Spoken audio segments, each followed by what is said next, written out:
গুনাহ থেকে, শয়তানের ধোঁকা থেকে নিজেকে আপনি হেফাজত করবেন কেমনে? আজ আমি আপনাদেরকে গুনাহ থেকে বাঁচার, শয়তানের ধোঁকা থেকে বাঁচার 12টি উপায় কোরআন আর সুন্নাহ থেকে তুলে ধরবো। এত বাস্তবিক কথা আপনাদেরকে শোনায় যাব। এই 12টি পয়েন্ট আপনারা যদি মুখস্থ করে যেতে পারেন, আর এই 12টি আমল যদি প্রত্যেকটি ভাই শুরু করে দিতে পারেন, ইনশাআল্লাহ গুনাহমুক্ত জীবন সাজিয়ে আমরা জান্নাতে যাব। বলেন ইনশাআল্লাহ। 12টি দেখেন, শুরু করছি। নাম্বার 1, 1 নাম্বার, গুনার দিকে নেয় যে তার নাম শয়তান। ওই শয়তানের ওয়াসওয়াসা থেকে পানাহ চাইতে হবে কার কাছে? 1 নাম্বার আমল শেখাই যাচ্ছি। যখন গুনাহের চিন্তা, পাপের চিন্তা মাথায় আসবে, সাথে সাথে ওই শয়তানের খপ্পর থেকে নিজেকে বাঁচানোর জন্য সাথে সাথে আশ্রয় চাইতে হবে কার কাছে?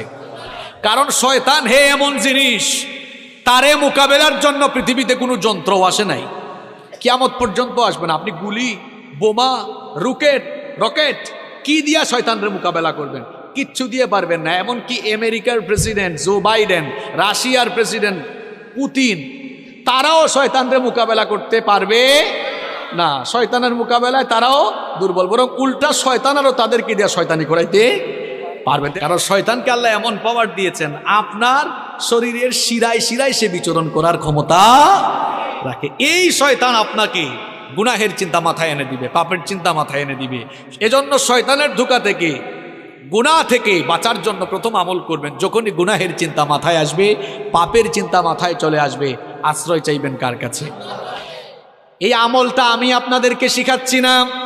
কোরআনুল কারীমের 7 নম্বর সূরা, সূরাতুল আরাফের 200 নম্বর আয়াতে আল্লাহ তাআলা এই আমল আমাদেরকে শিখালেন।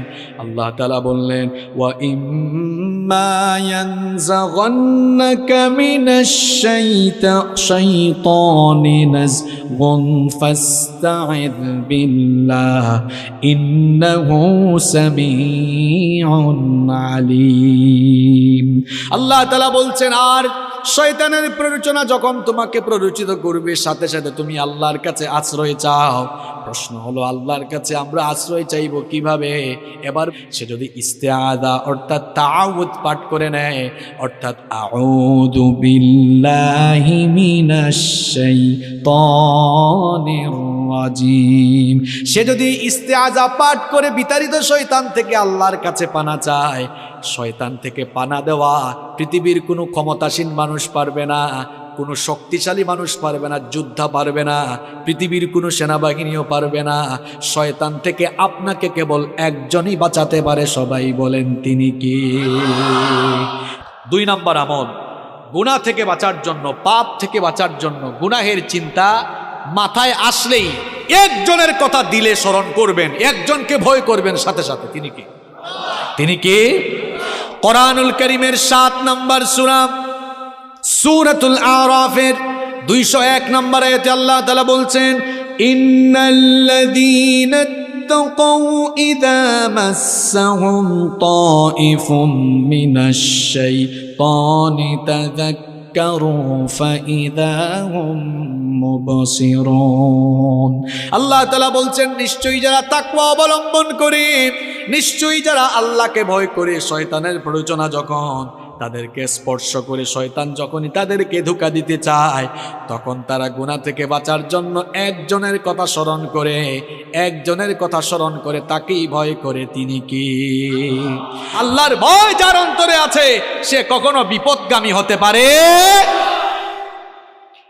কয়টা পয়েন্ট বললাম? 1 নাম্বার কি পড়বেন? গুনার চিন্তা মাথায় আসলে কি পড়বেন? 2 নাম্বার কাকে ভয় করবেন? নাম্বার 3 নাম্বার, গুনাহের চিন্তা মাথায় আসলেই একটা জিনিসের কথা মনে করবেন, সেটার নাম মৃত্যু। সেটার নাম, জোরে বলেন, সেটার নাম কি? আপনি যে গুনাহ করছেন, ওই গুনাহ করা অবস্থায় যদি আপনার মৌত হয়ে যায়। যুবক তরুণ ভাইয়েরা, রাতের বেলা যে ইউটিউবে ঢুকে নাটক দেখো, সিনেমা দেখো, কানের মধ্যে হেডফোন ঢুকায়া এই যে নাটক, সিনেমা, গান শোনো, রাতের বেলা যে মেসেঞ্জারে আর হোয়াটসঅ্যাপে কথা বলতেছো, ওই অবস্থায় মৌত হয়ে যেতে পারে কিনা?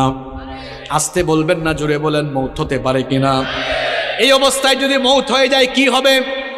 মুসলিম শরীফে নবীজি বলেছেন, ইউবাসু কুল্লু আবদিন আলা মা মাতা আলাইহি, মানুষ যে অবস্থায় মারা যাবে ওই অবস্থায় তাকে কিয়ামতের দিন কবর থেকে উঠাবেন কে? এই যে অনেক যুবক তরুণরা রাতের বেলা নাটক সিনেমা দেখতে দেখতে নাপাক শরীরে নাপাক কাপড়ে ঘুমায়। কেন রে ভাই নাপাক থাকো? এই নাপাক অবস্থায় মৌত হয়ে যেতে পারে কিনা? তো এই অবস্থায় যদি আপনি মারা যান কিয়ামতের দিন কিংবা কবরে গিয়ে কিয়ামতের মাঠে আপনি কিভাবে আল্লাহর সামনে দাঁড়াবেন? আপনি কেউ নাপাক অবস্থায় দুনিয়া থেকে চলে গেলেন। এই জন্য কখনো নাপাক থাকা যাবে, কখনো নাপাক থাকা যাবে। যুবক ভাইয়েরা, ইস্তেঞ্জায় গেলে পবিত্র হবেন তো, নাকি পানি টানি নিবেন না? হ্যাঁ, পাপের চিন্তা মাথায় আসলে মৌতের কথা স্মরণ করবেন, মৌতের কথা স্মরণ করবেন, গুনাহ থেকে বাঁচতে পারবেন। যখন দুনিয়ার লোভ লালসা আর গুনাহ করার দিকে আপনার মন বেশি ঝুঁকে যায়, আমি আপনাকে বলবো দুইটা জায়গায় সফর আপনি তখন বাড়ায় দিবেন। জুড়ে কোন কয়টা? আমি কথাটা আবারও রিপিট করছি, শুনেন। যখন পাপের দিকে গুনার দিকে আপনার মন বেশি ধাবিত হয়ে যায়, ঠিক তখনই আপনি দুইটা জায়গায় সফর করবেন। একটা জায়গা হসপিটাল, 2 নাম্বার জায়গা কবরস্থান। হসপিটালে যাবেন, গিয়ে দেখবেন আপনার মতো কত দুনিয়াওয়ালা, কত টাকাওয়ালা পয়সাওয়ালা লোকেরা, কোটি কোটি টাকা আছে, তাও আইসিইউতে তারা সামান্য একটা দিন আরামে থাকার জন্য হাহাকার করছে, আছে না নাই? যে কালো টাকার জন্য, অবৈধ টাকার জন্য অন্যায় করছেন, গুনাহ করছেন, হসপিটাল গিয়ে দেখেন কত মানুষের টাকা তারে বাঁচাইতে পারে। একটু পর পর আইসিইউ থেকে লাশ বের হচ্ছে। এরপরে হাসপাতালে যাওয়ার পরেও যদি আপনার দিল নরম না হয়, তাহলে মাঝে মাঝে প্রেমবাগের কবরস্থানগুলোতে ভিজিট করবেন। গিয়ে দেখবেন আপনার মতো টাকাওয়ালা পয়সাওয়ালা লোকেরা, ক্ষমতাওয়ালা লোকেরা, একদিন বিরাট টাকা পয়সা, অর্থবিত্ত, বাড়ি গাড়ি সব ক্ষমতা ছিল, এখন কবরের নিচে ঘুমায়া আছে। আমরা মনে করি আমাদের বউ আপন, আমরা মনে করি ছেলে মেয়ে আপন। আজকে মরে দেখেন কেউ আপনার আপন নয়, আপন কেবল একজন, তিনি কি? কি কথা বলছি বুঝতে পারছেন আপনি? আপনি বলছেন আপনার বউ আপন, আপনার ছেলে মেয়ে ভাই বোন আপন। আপনি এই মুহূর্তে মরে যান, বুঝবেন আপনকে। দেখবেন এই বউ, এই ছেলে মেয়েরা কিছুক্ষণ কান্না করবে, কিছুক্ষণ কান্না করার পরে বলবে মৃত লাশকে বেশিক্ষণ ঘরে রাখতে নাই, তাড়াতাড়ি দাফন করা দরকার। আপনাকে দেখবেন সাদা কাফন দিয়ে পেঁচায়া জানাজার মাঠে নিয়ে যাবে। যে ছেলে মেয়েদের জন্য, দেখেন একটু আগেই বলেছে কেউ আপন না, এই ছেলে মেয়েদের জন্য, বাড়ি গাড়ি করার জন্য, প্রপার্টি করার জন্য, সম্পত্তি কামানোর জন্য ঠিকঠাক নামাজও পড়েন নাই, অনেক সময় সঠিকভাবে আল্লাহর ইবাদত করেন নাই। যাদেরকে আপন মনে করেছেন আজ তারাই আপনাকে নিয়ে কবরে চলে যাবে, কবরে রেখে রেখে তারা আপনাকে চলে আসবে। এরপরে দেখবেন কেউ আপনার আপন থাকবে না। কবরে যাওয়ার পরে 2 জন ছাড়া আর কেউ আপন নাই, একজন হচ্ছেন আল্লাহ। এই জন্য কবরে ফেরেশতা এসে প্রথমে জিজ্ঞেস করবে বোন নাম কি, ছেলে মেয়ের নাম কি, না জিজ্ঞেস করবে মার। আর একটু জোরে বলেন মার রব্বুকা। প্রথমে এসে বলবে তোমার রব কি। তাহলে বুঝে নেন আপন, আপন কে, সবচাইতে আপন কে। কেউ যে কোনো সময় চলে যেতে পারে, কোনো ঠিক ঠিকানা নাই। এই বাড়ি বাড়ির জায়গা থাকবে বাড়িওয়ালা। আমি বলছিলাম পাপের চিন্তা মাথায় আসলেই কোন জিনিসটার কথা স্মরণ করা। আরেকটু জোরে বলেন। মৃত্যু আমাদের সামনে না পিছনে?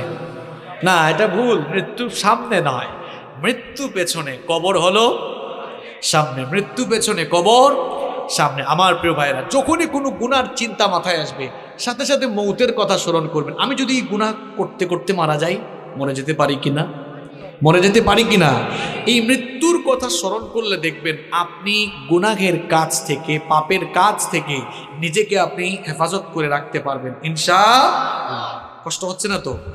আচ্ছা সম্মানিত ভাইয়েরা, তাহলে গুনাহ থেকে বাঁচার আমল হচ্ছে মোট 12টা। কয়টা বলছি?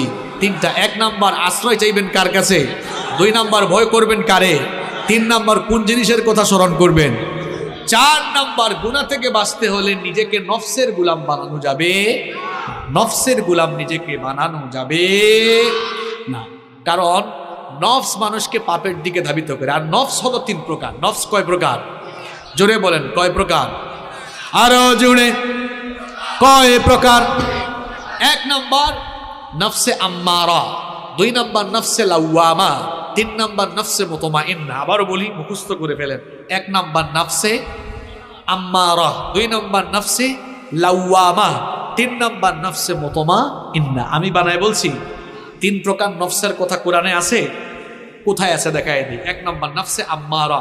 এটা কোন প্রকার নফস? যে নফস গুনাহের দিকে ধাবিত করে। এই ধরনের নফস থেকে আল্লাহ আমাদেরকে হেফাজত করেন। রব্বুল আলামিন কোরআনুল কারীমের 12 নম্বর সূরা, সূরা ইউসুফের 53 নম্বর আয়াতে বলছেন, ইন্নান নাফসা লাআম্মারাতুম বিস-সুই ইল্লা মা রাহিমা রাব্বি ইন্না রাব্বি গফুরুর রহিম। আল্লাহ তাআলা বলছেন, নিশ্চয়ই নফস মানুষকে পাপের দিকে, গুনাহের দিকে ধাবিত করে, তবে সেই ব্যক্তি ছাড়া যার উপরে আল্লাহ দয়া করেন। নফসের গোলামি আপনাকে ছেড়ে দিতে হবে গুনাহ থেকে বাঁচার জন্য। যেমন ফজরের সময়, হোক সেটা শীতের দিন, হোক সেটা গরমের দিন, দেখবেন ফজরের টাইমে ওয়েদারটা একটু ঠান্ডা থাকে, আরামের থাকে। ওই সময় নফস চাইবে, মন চাইবে ঘুমান, আর আল্লাহ চাইবেন বান্দা উঠে নামাজ পড়। বলেন তো নফসের চাওয়াকে প্রাধান্য দিবেন নাকি আল্লাহর চাওয়াকে প্রাধান্য দিবেন? বললেন তো আল্লাহর চাওয়ারে প্রাধান্য দিবেন। হাতও তোলা লাগবে না, কিছু বলা লাগবে না, চুপচাপ থেকে নিজের বিবেককে প্রশ্ন করেন, আজকের ফজরের নামাজে নফসের গুলামি করেছেন না আল্লাহর গুলামি করেছেন? কিছু বলা লাগবে না। আমি তো বলছি চুপ থেকে বিবেককে প্রশ্ন করেন। নফসের গুলামি ছাড়তে হবে। গুনাহ থেকে, পাপ থেকে বাঁচতে হলে নফসের গুলামি ছাড়তে হবে। মন চাইবে সুদ খাবো, মনের চাওয়া প্রাধান্য দিব না। সুদ হারাম করেছে মোল্লা না আল্লাহ। আল্লাহর চাওয়া প্রাধান্য দিয়ে সুদ থেকে বিরত থাকবো। নফস চাইবে, মনটা চাইবে একটু ওই জায়গায় দুর্নীতি করি, এটা মনের চাওয়া। আল্লাহ চান বান্দা দুর্নীতি থেকে মুক্ত হয়ে তুই পবিত্র থাক। তাহলে মনের চাওয়া প্রাধান্য দিবেন না আল্লাহর চাওয়া প্রাধান্য দিবেন? হ্যাঁ যুবক, তরুণ, ছাত্ররা শোনো, মোবাইল ফোন হাতে নিলে মনটা চাইবে রাতের বেলা ইউটিউবে গিয়ে একটু নাটক দেখি, সিনেমা দেখি। অনেকে আবার পর্নোগ্রাফিতে আসক্ত। অনেকের মনটা চাইবে ফোনটা হাতে নিয়ে একটু ব্লু ফিল্ম দেখি। এটা হলো মনের চাওয়া। মনের চাওয়াকে প্রাধান্য দিব না, আল্লাহকে আমরা ভয় করব। তাহলে গুনাহ থেকে বাঁচার জন্য 4 নম্বর আমল শিখাচ্ছি, নফসের গোলামি থেকে বেঁচে থাকা লাগবে। 1 নম্বর নফস হচ্ছে নফসে আম্মারা, যেই নফস মানুষকে গুনার দিকে ধাবিত করে। আল্লাহ এই নফস থেকে আমাদের সবাইকে বাঁচান। আরো আসতে বলেন আমি। 2 নম্বর নফসের নাম নফসে লাওয়ামা, যেই নফস অপরাধ করে ফেলার পরে লজ্জিত হয়ে যায়, সেই নফসের নাম হচ্ছে নফসে লাওয়ামা। কোরআনে কারীমের 75 নম্বর সূরা, সূরা কিয়ামার শুরুতে আল্লাহ বলেছেন, লা উকসিমু বিয়াউমিল কিয়ামাতি ওয়ালা উকসিমু বিন নাফসিল লাওয়ামা। কথাটা কার? আল্লাহ বলছেন, আমি শপথ করছি কিয়ামতের দিনের, আমি শপথ করছি সেই নফসের, যেই নফস নিজেকে ধিক্কার দেয়, গুনাহ করার পর লজ্জিত হয়।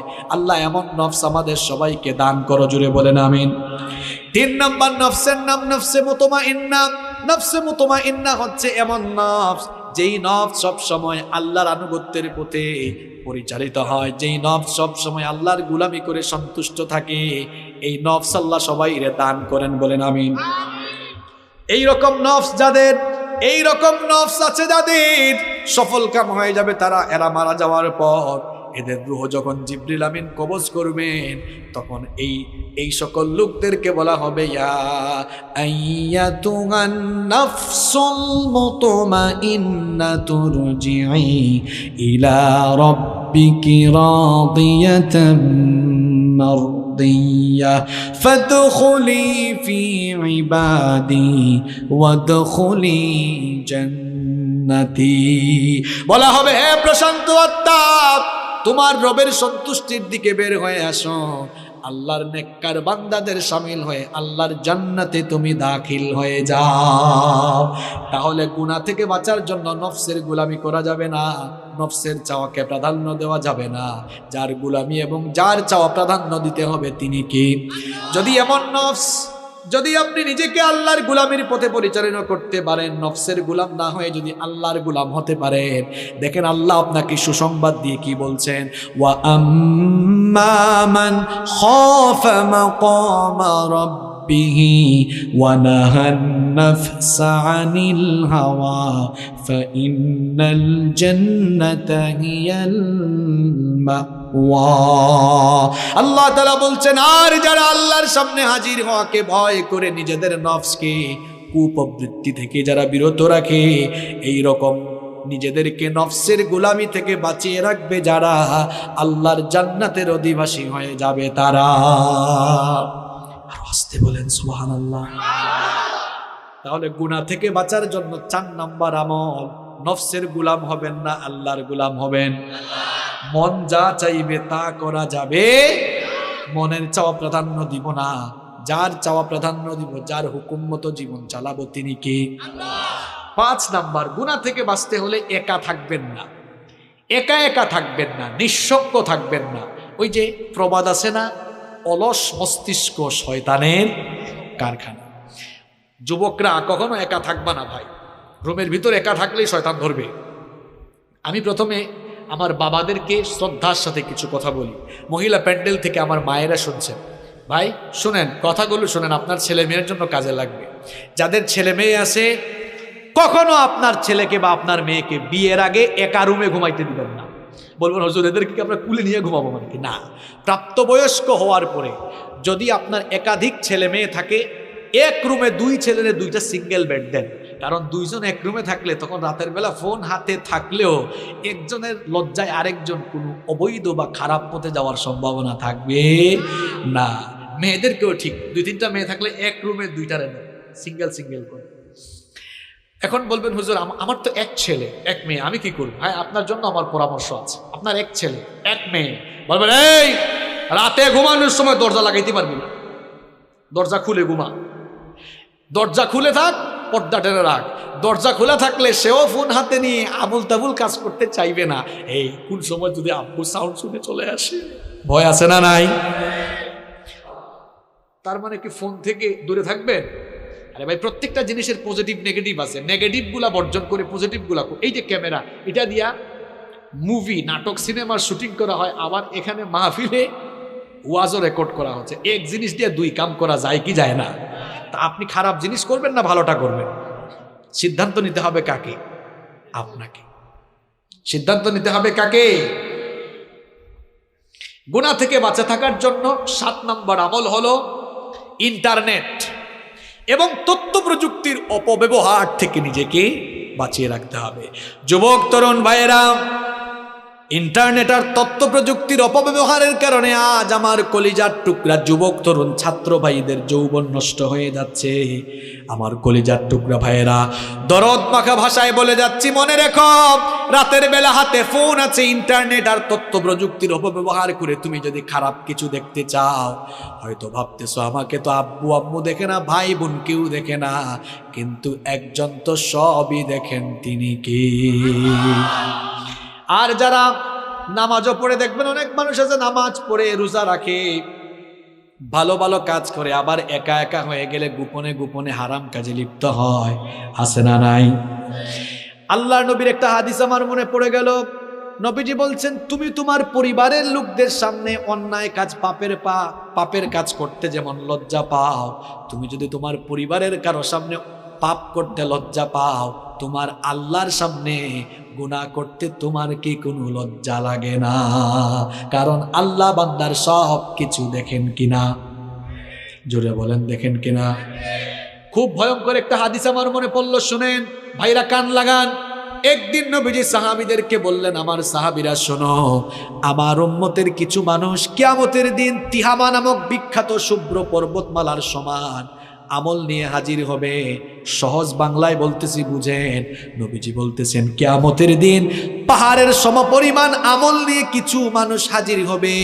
হাজির হওয়ার পরেও পর্বতমালার সমপরিমাণ আমলকে আল্লাহ ধুলায় পরিণত করে উড়াইয়া দিবেন। কি সাংঘাতিক কথা শুনতেছেন কথা? কিয়ামতের দিন কিছু লোক পাহাড়ের সমান বিশাল নেকির পাহাড় নিয়ে উঠার পরে তাদের নেক আমলগুলোকে আল্লাহ ধুলাবালুয় পরিণত করে দিবেন। সাওবান রাদিয়াল্লাহু আনহু নবীজিকে জিজ্ঞেস করলেন, ইয়া রাসূলুল্লাহ, পড়েন সাল্লাল্লাহু আলাইহি ওয়াসাল্লাম, নবী গো, তারা কারা এদের ব্যাপারে আমাদেরকে বলেন, তাহলে আমরা সাবধান হয়ে যাব। নবীজি বললেন, থাওবান, এরা হচ্ছে তোমাদেরই ভাই, যারা তোমাদের সঙ্গে নামাজ পড়বে, তোমাদের সাথেই চলাফেরা করবে, কিন্তু যখন তারা নির্জনে একাকী হয়ে যাবে তখন তারা গোপনে গোপনে হারাম কাজে লিপ্ত হয়ে যাবে। এজন্য যুবক ভাইরা, রাতের বেলা গোপনে গোপনে মেয়েদেরকে মেসেঞ্জারে নক দিও না। রাতের বেলা একা একা ইউটিউবে ঢুকে হারাম কিছু দেখিও না। এই যে হাদিসটা বললাম, 5 ওয়াক্ত নামাজও পড়বা, হারাম কাজও করবা, সমস্ত আমলগুলোকে ধুলাবালু করে উড়িয়ে দিবেন কে? আল্লাহ আমাদেরকে হেদায়েতের উপর অটল রাখো, গুনাহ থেকে বাঁচিয়ে রাখো, বলেন আমিন। তাহলে 7 নম্বর আমল কি বললাম? ইন্টারনেট তথ্য প্রযুক্তির অপব্যবহার থেকে নিজেকে মুক্ত রাখা। পারা যাবে তো ভাই ইনশাআল্লাহ? নাম্বার 8 নাম্বার গুনাহ থেকে বাঁচার জন্য 8 নাম্বার উপায় হলো, অসৎ ব্যক্তিদের সাথে, অসৎ বন্ধুদের সাথে মিশা যাবে না। কথায় আছে না, সৎসঙ্গে স্বর্গবাস, অসৎ সঙ্গে। এজন্য যুবক তরুণ ভাইয়েরা, সিগারেট খুর, ইয়াবাখুর, বাবাখুর, এদের সাথে মিশিও না। ভালো মানুষকে বন্ধু বানাও। বন্ধু বানাবেন কাকে? যার দুনিয়াদারি আপনার চেয়ে কম আর দিনদারি আপনার চেয়ে। আবারও বলছি, বন্ধু বানাবেন কাকে? যার দুনিয়াদারি আপনার চেয়ে কম আর দিনদারি আপনার চাইতে। আমি জানি মাহফিলে অনেক ভাইরা আসেন গুনাহ করতে করতে, এই গুনাহ নিয়েই আসেন। তারা হয়তো এখন আমার কথা রাগ করছে, হুজুর আমরা খারাপ কাজ করি বলে কেউ কি আমাদের বন্ধু হবে না? হবে। আপনাদের বন্ধু আমরা, আপনাদের বন্ধু এখানে যারা 5 ওয়াক্তের নামাজি ভালো ভালো ছেলে, এরা আপনাদের বন্ধু। আমরা আপনাদেরকে দাওয়াত দিয়ে দিয়ে, মাথায় হাত দিয়ে দিয়ে, বুকে টেনে টেনে নামাজি বানাবো ইনশাআল্লাহ। আমি বলতেছি ওই সকল ছেলেদেরকে যারা একটু মিশলেই খারাপ হয়ে যাওয়ার সম্ভাবনা আছে। আপনারাও দেখবেন ছেলে মেয়েরা কাদের সাথে মিশে, কারণ হে হয়তো ভালো আছে কিন্তু খারাপ কারোর সাথে মিশলে থাকতে থাকতে সেও খারাপ হয়ে যেতে পারে। এই জন্য প্রিয় ভাইয়েরা, গুনাহ থেকে বাঁচার জন্য 8 নম্বর উপায় হলো, অসৎ ব্যক্তিদের সাথে মিশা যাবে না। কষ্ট হচ্ছে আপনাদের? এই তো শুনেন, আর 4টা পয়েন্ট আছে। নাম্বার 9 নম্বর, গুনাহ থেকে বাঁচার জন্য মনটা চাইবে গুনাহ করে ফেলি, এই কামটা করে ফেলি, সাথে সাথে সবর করে নিজেকে তখন সংযত করবেন, যেটাকে বলি আমরা কন্ট্রোল করা। নিজেকে কন্ট্রোল করতে হবে। আপনি যদি কন্ট্রোল করতে পারেন, সুবহানাল্লাহ, আমার আল্লাহ কত দয়াবান। নবীজি হাদিসে বলেছেন, কোনো বান্দা একটা ভালো কাজ করবে, শুধু নিয়ত করবে, কাম করার আগে নিয়ত করলেই সাথে সাথে আল্লাহ আমলনামায় একটা নেকি দান করেন। আর বান্দার নিয়তের পরে যখন কাজটা করে ফেলে, আল্লাহ আমলনামায় সওয়াব 10 থেকে 700, এমনকি আল্লাহ চাইলে আরো বাড়ায়া দেন। সুবহানাল্লাহ। আর আমার আল্লাহর দয়া কেমন দেখেন, ভালো কাজের নিয়ত করলে সাথে সাথে নেকি লেখা হয়, খারাপ কাজের নিয়ত করলে সাথে সাথে গুনাহ লেখা হয় না। আল্লাহ বলেন, এই ফেরেশতা দ্বারা দেখ আমার বান্দা শেষ পর্যন্ত কাজটা না করে ফিরে আসে কিনা। যদি বান্দা ফিরে আসে, আল্লাহর ওই লোকটার আমলের খাতায় গুনাহ লিখতে আদেশ দেন না। সুবহানাল্লাহ। তাহলে পাপ থেকে বাঁচতে হলে গুনাহ করবেন, মাথায় চিন্তা আসবে, ঠিক সেই সময় নিজেকে কন্ট্রোল করে ফেলবেন। কার ভয়ে? নাম্বার 10, গুনাহ থেকে, পাপ থেকে বাঁচার 10 নম্বর আমল হলো, নিজের ভেতরে লজ্জাশীলতা পয়দা করুন। গুনাহ করার পরে আমরা ভুল করতে পারি ভাই, ভুল করা দূষণীয় না। কারণ আমাদের বাবা পৃথিবীর প্রথম মানুষ যিনি, তিনিও ভুল করছেন। নাম কি? তিনি ভুল করার পরে ভুলের উপর থাকেন নাই, লজ্জা পেয়ে তওবা করে ফেলছেন। এই জন্য তার মর্যাদা বাড়িয়েছেন কে? এই শয়তান কি শয়তান ছিল? প্রথমে কি ছিল? আরে ভাই, হ্যাঁ, শুধু ফেরেশতা না, ফেরেশতাদের সর্দার। একটা ভুল করছে, ভুল করার পরে অহংকার করেছেন, লজ্জা পেয়ে মাফ চায় নাই। এই জন্য ফেরেশতার সর্দার থেকে শয়তানের সর্দার হয়ে গিয়েছে। কি বুঝলেন? তাহলে আপনি পাপ করছেন, ভুল করছেন, এটা দূষণীয় না। পাপ করা যতটা না দূষণীয়, পাপ করার পর পাপের উপরে থাকা এটা মারাত্মক দূষণীয়। নবীজি এই জন্য বলেছেন, মুসলিম শরীফের হাদিস, কুল্লু ইবনে আদম খাত্তাউন ওয়া খায়রুল খাত্তাইন আত-তাওয়াবুন। মানুষ মাত্রই গুনাহগার, মানুষ মাত্রই পাপী, তবে ওই পাপ করা, গুনাহ করে ফেলা মানুষদের মধ্যে আল্লাহর কাছে সবচাইতে প্রিয় হলো তারা গুনাহ করার পর আল্লাহর কাছে তাওবা করে যারা। সুবহানাল্লাহ। এই জন্য পাপ থেকে বাঁচতে হলে নিজের ভেতরের লজ্জা বাড়াতে হবে না কমাতে হবে? দেখেন কয়েকটা নমুনা বলি। লজ্জাশীলতা কেমনে বাড়াবেন? লজ্জাশীলতা এমন ভাবে বাড়াবেন, অনেকে তো আছে প্যান্ট আর লুঙ্গি টাকনুর নিচে পড়ে, এটা জায়েজ না হারাম? সুতরাং আমরা কখনো টাকনুর নিচে লুঙ্গি বা প্যান্ট পরবো না।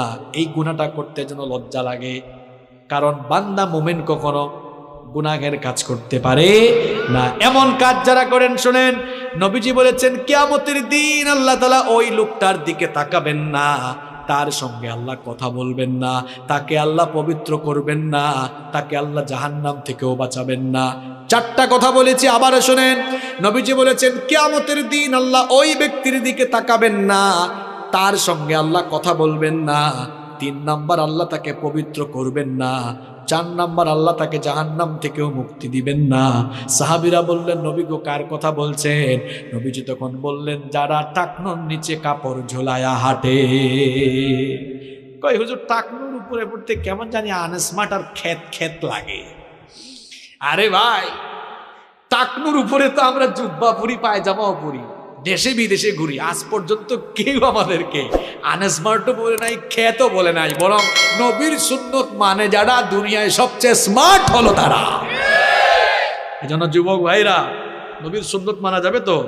নবীর সুন্নত দাড়িটা রাখা যাবে না, একেবারে ফ্রেশ কাট এরকম থাকা যাবে না, দাড়ি রেখে ফেলতে হবে। দাড়ি রাখা সুন্নত। পৃথিবীর এমন কোন নবী নাই যে নবী দাড়ি রাখেন না। এমন কোন নবী আছে? সব নবীর দাড়ি ছিল।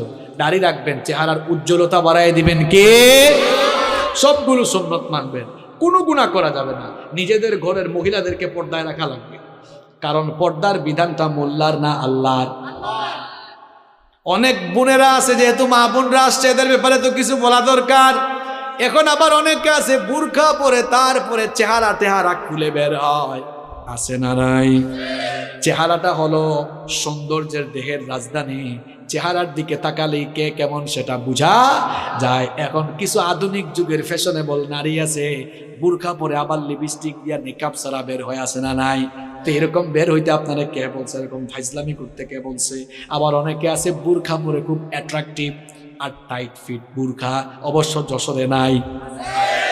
বিভিন্ন কালারের ঝাঁকানাকা কালারের বুরখা পরে, টাইট ফিট বুরখা পরে, এমন টাইট ফিট সব কিছু বোঝা যায়, এইরকম পরে আছে না নাই? আমার বোনদেরকে বলবো, খবরদার এমন বুরখা পরবেন না, ঢিলে ঢালা বুরখা, কালো রঙের বুরখা পরবেন। এমন বুরখা পরবেন যে বুরখাটা পরলে কিছুই দেখা যাবে না, কিছুই বোঝা যাবে। আল হায়াউ শু'বাতুম মিনাল ঈমান। নবীজি বলেছেন লজ্জাশীলতা ঈমানের অংশ। নিজের ভেতরে লজ্জা বাড়ান। আল্লাহ আমাদের সবাইকে লজ্জাশীল বানান। গুনাহ থেকে বাঁচার 10 নাম্বার উপায় বলছি, নিজেকে লজ্জাশীল বানাতে হবে। এমন লজ্জা যে আমার আল্লাহ গুনাহ করতে নিষেধ করছেন, আমি তো গুনাহ করতেই লজ্জা পাবো, গুনাহ আমি করবো না। পারা যাবে তো ইনশাল্লাহ? খারাপ লাগতেছে আপনাদের? সারা জীবন তো বহুত ওয়াজ শুনছেন, বাট জীবন পরিবর্তনের কিছু ওয়াজ শুনে যান, এই 12টা আমল শিখে যান।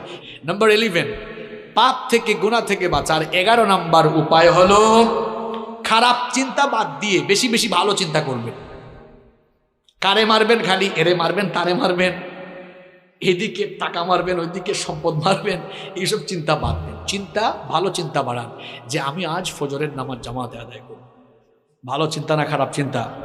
আমি আজান হয়ে গেলে এই 5 ওয়াক্তের নামাজগুলো টাইম দিয়ে আদায় করব। আমি রেগুলার কোরআন পড়বো, হাদিস পড়বো, ইসলামী বই পড়বো।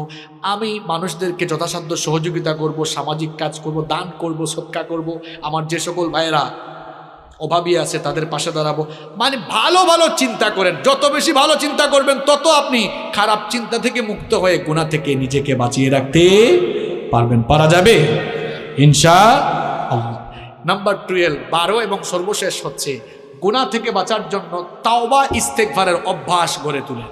বেশি বেশি তওবা ইস্তেগফার করেন। দেখি সবাই আন্তরিকতা দিয়ে একেবারে দিল থেকে বলবেন, আমাদের কলিজার টুকরা নবী, যিনি নাম হচ্ছে মুহাম্মাদুর রাসূলুল্লাহ সাল্লাল্লাহু আলাইহি ওয়াসাল্লাম, আমার আপনার কলিজার টুকরা নবী, উনার জীবনে গুনাহের কোনো দাগ, কোনো ছিটাফুটা আছে? জন্ম থেকে নিয়ে ওফাত পর্যন্ত, নবুয়তের আগেও মাসুম, পরেও। ওই নবীর আমল শুনেন, বুখারী শরীফের হাদিস। নবীজি বলছেন, ওয়াল্লাহি, আল্লাহর কসম, ইন্নী লা আস্তাগফিরুল্লাহ ওয়া আতুবু ইলাইহি ফিল ইয়াউমি আকথার মিন সাবঈনা মাররা। নবীজি বলছেন আল্লাহর কসম, আমি পয়গাম্বর, আমি নবী হওয়ার পরেও রেগুলার 70 বারের বেশি আল্লাহর কাছে তওবা করি। এটা বুখারী শরীফের হাদিস। আর মুসলিম শরীফের হাদিসে নবীজি আরেকটু বাড়িয়ে বললেন শোনো, ফাইন্নী আতুবু ইলাইহি ফিল ইয়াউমি মিআতা মাররা। আমি তো নবী হয়েও ডেইলি 100 বার আল্লাহর কাছে তওবা করি। আমার আপনার নবীর জীবনে গুনাহের কোনো দাগ নাই, ছিটাফুটা নাই, তিনি মাসুম। তিনি যদি ডেইলি 100 বার তওবা করেন আল্লাহর কাছে, আমরা উনার পাপী উম্মত সেকেন্ডে সেকেন্ডে গুনাহ করে ফেলি। নবী যদি করেন 100 বার, পাপী উম্মতের করা দরকার 100 বার না 1000 বার। এবার আর উত্তর দেওয়া লাগবে না, চুপচাপ থেকে নিজের বিবেককে নিজে জিজ্ঞেস করেন, আপনি করেন কয়বার? আপনি করেন কয়বার? এজন্য যখনই সময় পাবেন পড়বেন আস্তাগফিরুল্লাহ, যখনই সময় পাবেন জপবেন আস্তাগফিরুল্লাহ, যখনই সময় পাবেন পড়বেন আস্তাগফিরুল্লাহ। বাক্যটা ছোট কিন্তু পাওয়ার কম না বেশি। নবীজি বলেছেন আস্তাগফিরুল্লাহ যারা প্রতিনিয়ত পড়ে, এদের আমলনামায় যদি সমুদ্রের ফেনা পরিমাণ গুনাহ থাকে, আল্লাহ তার সমুদ্রের ফেনা সম পরিমাণ গুনাহগুলোকে মাফ করে দিবে। আবার আস্তাগফিরুল্লাহ বাক্যটা ছোট হলেও পাওয়ারটা অনেক বেশি। 12টি আমল যদি প্রত্যেকটি ভাই শুরু করে দিতে পারেন, ইনশাআল্লাহ গুনাহমুক্ত জীবন সাজিয়ে আমরা জান্নাতে যাব। বলেন ইনশাআল্লাহ।